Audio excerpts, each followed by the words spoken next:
اہل بیت کون ہیں؟ اہل بیت نبی اکرم صلی اللہ علیہ وسلم کی ازواج مطہرات ہیں۔ ابھی جو ابتدا میں نے آیت پڑھی اور ترجمہ بھی عرض کیا، آپ اس آیت کو پڑھیے، 22ویں پارے کی ابتدا ہے، اس سے پہلے والی آیات، بعد والی آیات، اللہ تعالی نے ایک سے زائد مرتبہ یہ بات کہی۔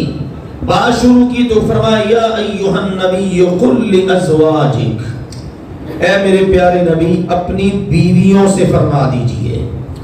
پھر اگلی آیت میں کہا یا نساء النبی، اے نبی کی بیویوں۔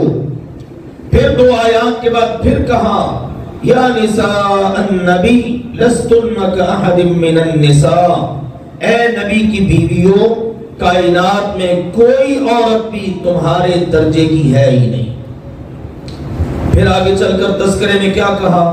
یہ آیت جو ابتدا میں پڑھی انما یرید اللہ لیذہب عنکم الرجس اہل البیت، یہاں پر اللہ تعالی نے نہ نبی پاک صلی اللہ علیہ وسلم کی بیٹیوں کا ذکر کیا، نہ آپ کے نواسوں کا، نہ دامادوں کا، کسی کا ذکر نہیں، خاص ازواج مطہرات کا ذکر۔ اور ان کے ذکر میں کیا کہا؟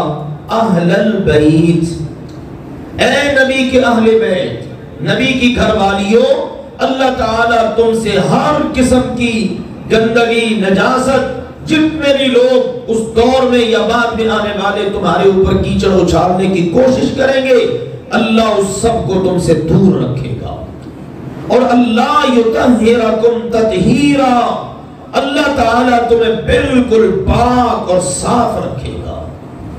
تمہارا گواہ خود اللہ ہے، تمہاری پاک دامنی کا گواہ اللہ ہے۔ تو اس سے معلوم ہوا اہل بیت ازواج مطہرات۔